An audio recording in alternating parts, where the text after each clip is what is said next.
Current affair देखेंगे 7 सितंबर 2023 का। तो जैसा कि आप लोग जानते हैं कि आज है जन्माष्टमी, श्री कृष्ण भगवान जी का जन्म हुआ था, तो कृष्ण जन्माष्टमी की हार्दिक शुभकामनाएं। तो पहला क्वेश्चन हम आज देखते हैं। तो फर्स्ट क्वेश्चन है कि हाल ही में अंतर्राष्ट्रीय चैरिटी दिवस कब मनाया गया है। तो कब मनाया गया है, ये मनाया गया है 5 सितंबर को। तो अगर पूछा जाता है कि अंतर्राष्ट्रीय चैरिटी दिवस कब मनाया गया, तो ये 5 सितंबर को। अब हम अगला क्वेश्चन देखते हैं। तो दूसरा क्वेश्चन है कि हाल ही में किस राज्य के मुख्यमंत्री ने दिव्यांग बच्चों को सशक्त बनाने के लिए सबल योजना शुरू की है। कौन सी योजना? सबल योजना। तो ये सबल योजना जो है ये हिमाचल प्रदेश ने शुरू की है। हिमाचल प्रदेश आ गया। आप याद रखिए कि सबल योजना हिमाचल प्रदेश से रिलेटेड है, और सबल योजना, अब जो राज्य आ जाए उस राज्य के बारे में जितने भी करंट से रिलेटेड इंपॉर्टेंट क्वेश्चन है उसको आप लोग मतलब याद रखें। जैसे हिमाचल प्रदेश सरकार ने ही सफाई कर्मचारियों को आयुष्मान भारत योजना में शामिल किया है, ये भी पता रखिए। और फिर ये भी याद रखिए कि हिमाचल प्रदेश में मैपिंग तिब्बत जो प्रदर्शनी का आयोजन किया गया, और हिमाचल प्रदेश सरकार ने ही हस्तशिल्प एवं हथकरघा निगम का नाम बदलकर क्या रख दिया है, हिमक्राफ्ट। क्या रख दिया है? हिमक्राफ्ट।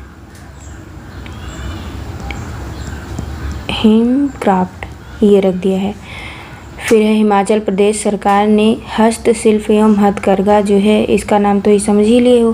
फिर हिमाचल प्रदेश के मुख्यमंत्री ने सशक्त महिला ऋण योजना शुरू की है। क्या शुरू की है? सशक्त महिला ऋण योजना। और Himachal Pradesh green hydrogen policy भी तैयार करेगा, ये इस पे भी काम हो रहा है। तो ये दूसरा क्वेश्चन हो जाएगा। अब तीसरे की बात करते हैं। तीसरे क्वेश्चन में है कि हाल ही में सात्विक सोलर रोप्स ने किसे अपना राष्ट्रीय ब्रांड एम्बेसडर जो है बनाया है। तो किसको बनाया है? ये रवींद्र जडेजा को बनाया है। अब आप देख लीजिए कितने मतलब किस चीज़ के कौन कौन जो है ब्रांड एम्बेसडर अभी हाल ही में बने हैं। तो स्वराज ट्रैक्टर्स के ब्रांड एम्बेसडर कौन बनाए गए हैं? महेंद्र सिंह धोनी। और सेंचुरी मैट्रेस कंपनी ने पीवी सिंधु को अपना ब्रांड एम्बेसडर बनाया है। इंडियन ऑयल के संजीव कुमार को अपना ब्रांड एम्बेसडर जो है नियुक्त किया गया है। फिर इंफोसिस के brand ambassador Rafael Nadal and Eega Swiatek बने हैं। फिर बीपीसीएल ने राहुल द्रविड़ को अपना ब्रांड एम्बेसडर नियुक्त किया है। और प्लग ने निवेशक और ब्रांड एम्बेसडर के रूप में जो है करीना कपूर को जो है मतलब अभी साझेदारी की बात की है। और फिर अगर हम क्वेश्चन नंबर 4 की बात करते हैं, तो 4 क्वेश्चन है कि हाल ही में जर्मनी किस देश के विकास के लिए 191 मिलियन यूरो प्रदान करेगा। तो ये किस मतलब कौन सा देश हो जाएगा? ये हो जाएगा ऑप्शन नंबर सी, बांग्लादेश। अब बांग्लादेश आ गया है, तो बांग्लादेश से रिलेटेड जितने इंपॉर्टेंट क्वेश्चन बन सकते हैं उसे देख लेते हैं। तो बांग्लादेश ने भारत से 7 आवश्यक वस्तुओं की सुरक्षित आपूर्ति की मांग की है। और बांग्लादेश ने भारत के लिए 4 पारगमन मार्गों की अनुमति दी है।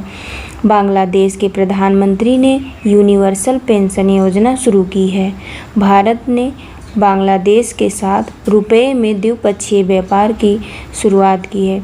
बांग्लादेश के खिलाड़ी तमीम इकबाल ने अपने संन्यास का फैसला पलट दिया है। और भारत और श्रीलंका से जहाँ तक देखा जाए तो मतलब अच्छे व्यवहार है। भारतीय रेलवे ने बांग्लादेश को 20 ब्रॉड गेज इंजन सौंपे हैं। अब हम क्वेश्चन नंबर 5 देख लेते हैं। 5 क्वेश्चन है क्योंकि हाल ही में किसने national diabetologist of the year पुरस्कार जीता है। तो ये ऑप्शन नंबर बी हो जाएगा कि डॉक्टर नवीन अग्रवाल इन्होंने जीता है। क्या जीता है? National diabetologist of the year पुरस्कार जीता है। अब जितने भी इससे इम्पोर्टेंट क्वेश्चन देख लेते हैं कौन क्या बना है या पाया है। तो इंटरनेशनल एमी अवार्ड जीतने वाली पहली भारतीय महिला एकता कपूर बनी है और रेमन मैग्सेसे पुरस्कार 2023 रवि किन्नर ने जीता है। मिस अर्थ इंडिया 2023 का खिताब प्रियान सैन ने जीता है। सुचिन बजाज ने social entrepreneur of the year का पुरस्कार जीता है। फिर 69वें राष्ट्रीय फिल्म अवार्ड में बेस्ट फीचर फिल्म का अवार्ड किसे मिला है? ये मिला है रॉक टेरी को मिला है। अब हम क्वेश्चन नंबर 6 देखते हैं। क्वेश्चन नंबर 6 है कि हाल ही में एन बालारमथी का निधन हुआ है, वह कौन थी? तो वह कौन थी? एक वैज्ञानिक थी। इससे यही पूछा जाएगा कि एन बालारमथी जो निधन हुआ है वो कौन थी? वो वैज्ञानिक थी। फिर क्वेश्चन नंबर 7 देख लेते हैं। 7 नंबर का क्वेश्चन है कि हाल ही में रुक जाओ एक सेकेंड। हाँ, हाल ही मतलब ये है क्वेश्चन नंबर 7, हाल ही में अमित एस तेलंग को किस देश में भारत के अगले उच्चायुक्त के रूप में नियुक्त किया गया है? तो ये है गुयाना। ठीक है, गुयाना एक देश है। तो अब हम देखते हैं गुयाना आ गया है। तो अब हम कुछ और इम्पोर्टेंट क्वेश्चन देख लेते हैं कि जैसे कौन कहाँ पे क्या नियुक्त हुआ है। जिसे BL कांथा ने खान मंत्रालय के सचिव का पदभार संभाला है और PIB के प्रधान महानिदेशक का पदभार मनीष देसाई ने ग्रहण किया है। फिर FTII के अध्यक्ष के रूप में R माधवन को नामांकित किया गया।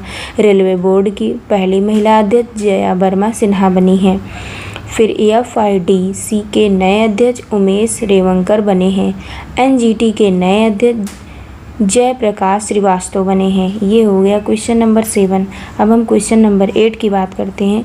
तो हाल ही में किस बैंक ने डिजिटल रुपए में UPI इंटरऑपरेबिलिटी की शुरुआत की है? तो ये हो गया, इसका आंसर हो जाएगा SBI। क्या हो जाएगा? SBI इसका आंसर हो जाएगा। इससे यही याद रखिए कि बस SBI याद रखिए कि इससे रिलेटेड है। अब हम क्वेश्चन नंबर 9 देखते हैं। 9 क्वेश्चन है कि हाल ही में राज्य मंत्री जितेंद्र सिंह ने कहाँ S20 सम्मेलन का उद्घाटन किया है? तो ये अपने उत्तर प्रदेश में जिन्हीं S20 सम्मेलन का उद्घाटन हुआ है। तो अब हम कुछ इम्पोर्टेंट क्वेश्चन देख लेते हैं ये उत्तर प्रदेश से रिलेटेड कि कहाँ पे हुआ है। ये उत्तर प्रदेश से, उत्तर प्रदेश में ही जो उत्तर प्रदेश की सरकार है माननीय योगी जी, ये जो है कन्या सुमंगला योजना की राशि बढ़ाई है मतलब। फिर उत्तर प्रदेश के मुख्यमंत्री ने बेसहारा मवेशियों को प्राथमिकता के आधार पर आश्रय देने का आदेश दिया है। फिर उत्तर प्रदेश की कैबिनेट ने 18 अटल आवासीय स्कूलों को मंजूरी दी है। उत्तर प्रदेश सरकार ने गोंडा में टांगिया ग्राम प्रशिक्षण केंद्र स्थापित करेगी, ऐसा उन्होंने कहा है। फिर हम क्वेश्चन नंबर 10 देखते हैं। क्वेश्चन नंबर 10 में देखते हैं कि हाल ही में BEL ने किस देश की एरोस्पेस इंडस्ट्रीज के साथ समझौता किया है? तो ये हो जाएगा इजराइल से रिलेटेड कुछ इम्पोर्टेंट क्वेश्चन देखते हैं। इजराइल प्राकृतिक गैस उत्पादन में 60% की वृद्धि करेगा। इजराइल की संसद में न्यायपालिका के अधिकार छीनने वाला बिल पास किया गया है। फिर फिजी इजराइल में अपना पहला दूतावास खोलेगा।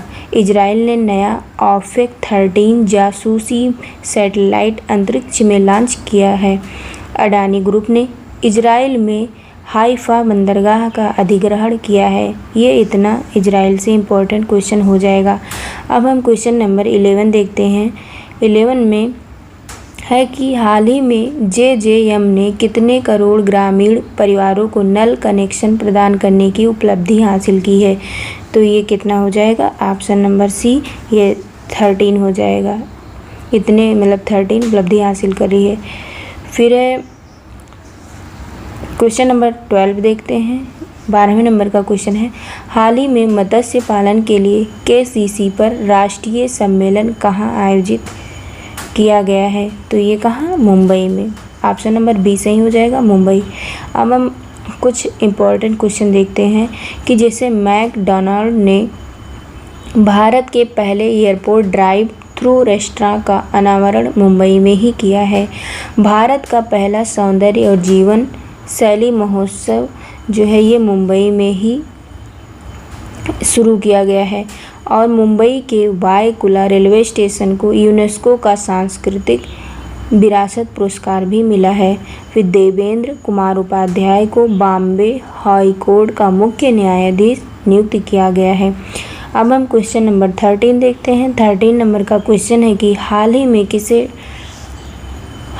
किसे doctor BG Patel memorial award 2023 से सम्मानित किया गया है। तो ये हो जाएगा सत्यजीत मजूमदार हो जाएंगे। ऑप्शन नंबर सी सही हो जाएगा। अब हम क्वेश्चन नंबर 14 देखते हैं। 14 है कि हाल ही में 43वां एशियन शिखर सम्मेलन कहाँ आयोजित किया जा रहा है। क्या 43 नंबर का जो एशियन शिखर सम्मेलन है वो कहाँ आयोजित किया जा सकता है। तो वो जकार्ता में। जकार्ता आप बताएंगे कि ये कहाँ है, किसकी राजधानी है, ये सब आप बताएंगे। फिर ये जकार्ता हो जाएगा। फिर अगला क्वेश्चन देखते हैं। क्वेश्चन नंबर देख लेते हैं 15 में है कि हाल ही में नट्या बूचथम किस देश की 100 विकेट लेने वाली पहली एसोसिएट खिलाड़ी बनी है। 100 विकेट लेने वाली, ठीक है। ये कौन सा हो जाएगा। ऑप्शन नंबर सी थाईलैंड, ये इसका आंसर हो जाएगा। अब आज का हम अगर आप लोग से, कल हमने आपसे पूछा था कि किसने जो है आकाशवाणी के प्रधान महानिदेशक का पदभार संभाला है, तो वो उसका आंसर हो जाएगा डॉक्टर वसुधा गुप्ता हो जाएगा, ठीक है। इन्होंने है जो है डॉक्टर वसुधा गुप्ता ने जो आकाशवाणी के प्रधान महानिदेशक का पदभार संभाला है। अब आज का क्वेश्चन हम आपसे पूछते हैं कि हाल ही में किसने रिकॉर्ड लगातार 10वीं बार इटालियन ग्रैंड प्रिक्स जीता है। ऑप्शन आपको दे देते हैं। पहला मान लो मैं बोले दे रही हूँ, बाल्टेरी बोटास हो जाएंगे, कि बी ऑप्शन हो जाएगा सेबेस्टियन वेट्टल हो जाएंगे, कि थर्ड हो जाएगा सी ऑप्शन में मैक्स वर्स्टप्पन हो जाएंगे, कि इनमें से कोई नहीं। आपको बताना है इन चारों में से कौन सा सही हो जाएगा। तो इतना, एक बार फिर से आज है श्री कृष्ण जन्माष्टमी। आप लोगों को जन्माष्टमी की हार्दिक शुभकामनाएं। आप लोग भगवान जी का बर्थडे मनाइए और पढ़ाई भी करते रहिए।